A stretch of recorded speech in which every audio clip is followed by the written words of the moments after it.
As you can see, I've got a chip pan that's called light.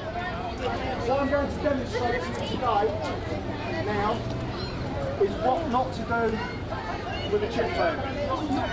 Hopefully not many of you do still fry chips. Hopefully you use other ones.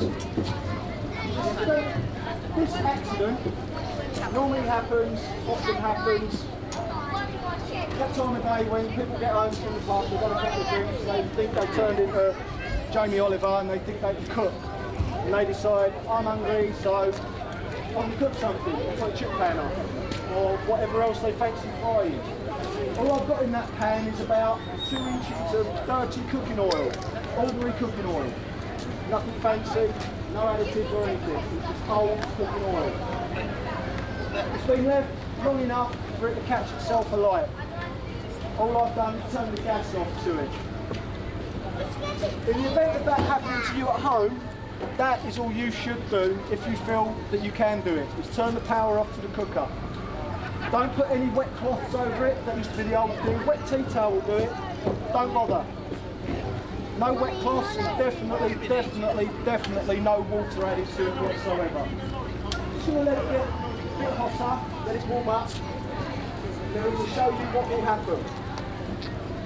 What I want you to imagine or think about is that that's your cooker, possibly in your kitchen. Okay, and if you do the wrong thing by adding, all I'm going to do is add 1 cup of water to that fire. What will happen, that water is nice and cold. Okay, that oil is extremely hot. And as we all know, oil floats on water. But as soon as that water hits the bottom of the pan, that water will turn to superheated steam. And it will explode out the top of the pan. And it increases in size by about 10,000 times. It will turn into liquid steam. So if you can imagine a ball of steam 10,000 times getting out of that pan, when it gets out of the pan, it's taking all that oil with it. And what will happen is that oil, if you imagine your kitchen, it's going to go straight up into your ceiling, roll across the room, and if you're standing in front of it, it's going to go straight through you as well. Okay? People have either been seriously injured doing this, or even killed doing this, because at home they decided, I'll put water on it, because they think it's safe. But it's most certainly not a safe thing to do. So I think that's been burning long enough. I'll get you a cup of water, and you can see what happens. Kids at the front, I don't mean to make you jump, but a few of you might jump, okay?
imagine that was in your house, you don't stand a chance. So as I said, the only thing you can do, if it is safe to do so, is turn the power off to your cooker.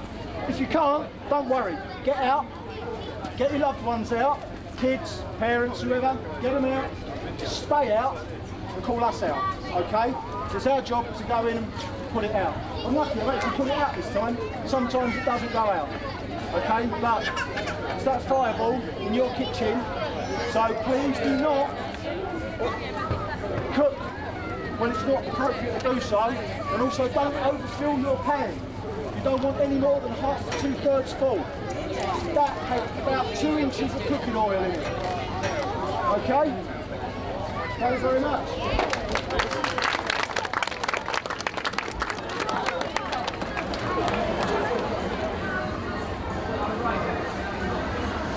We're at Harlow Fire Station Fun Day, and with us today we have Tony, Steve and Stuart. So Tony, tell us about what you do here.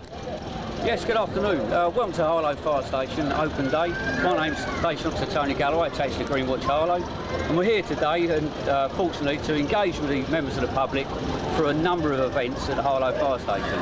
Predominantly what we're trying to deal with is RTC and community fire safety advice. Unfortunately today we've got our Community Fire Safety Officer, Steve Green here, who will elaborate a little bit more on community fire safety. Thank you, Tony. Yes, so for community fire safety, our main message is basically to have a fire plan, and that would involve having smoke alarms upstairs and downstairs and testing them on a weekly basis. Also, as part of your fire plan, we also recommend make sure you have your doors closed at night, particularly downstairs. That's the most likely place for a fire to start. I'm going to hand over now to Stuart Huxter, who's with the RTC. Thank you, Steve. Yeah, I'm Stuart Huxter. I work for the Road Traffic Collision Reduction Team at our headquarters, and I brought Community Wheels along, which is our road safety vehicle. It gives the public of Harlow to have an opportunity to go on the vehicle, see what we do. We don't just respond to road traffic collisions, we try and educate the public of Essex so they don't end up in that situation in the first place. So we've had a very good day, and it's a pleasure to be here. Okay. So what do you actually do yourself? I mean, because I see some signs there, you know, like slow down, so forth. Is it you guys who take care of the speed cameras? Yes, well, obviously speeding is a problem. Also mobile phone use, we educate the public on the dangers of that.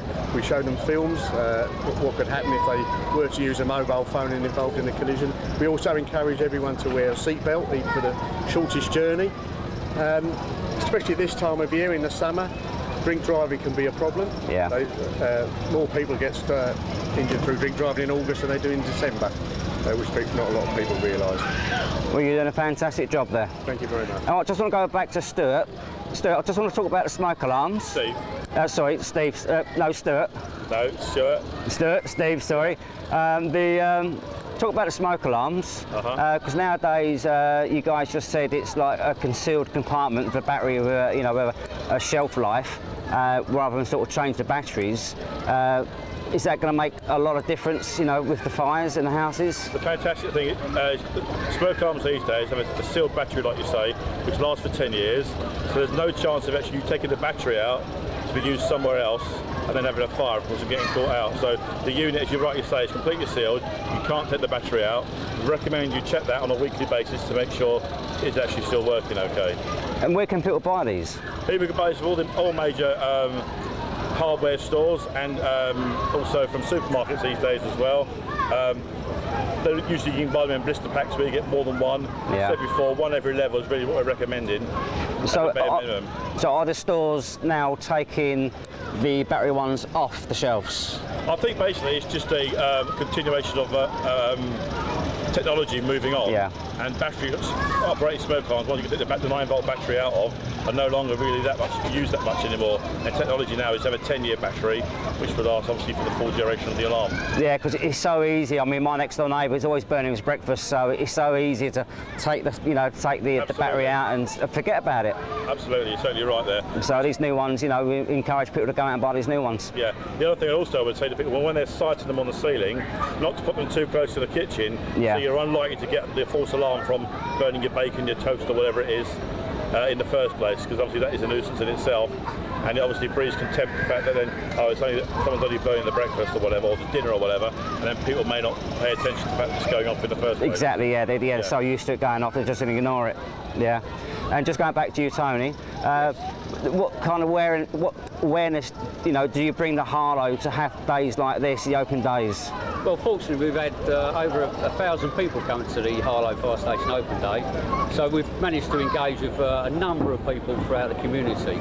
So with the specialist people that we got here today, hopefully we've made a fair difference throughout the information that people have received today. Yeah, and you've got the kids playing about in the fire trucks over there. Indeed, yes.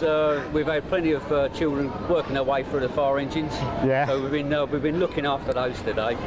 And you've got no pole. You've got no pole, have you? No pole to slide down. No, through health and safety, and some of the accidents that we did have, those poles are now gone, and we've utilised the stairs like most people now. Yeah, that's a shame. All right, anyway, guys, it's a really hot day today, and lots of people turned up. Thank you very much for allowing us to come here today, and well, has a nice, successful rest of the afternoon. Thank you. Thanks very much. Okay, thank you very much. Bye-bye.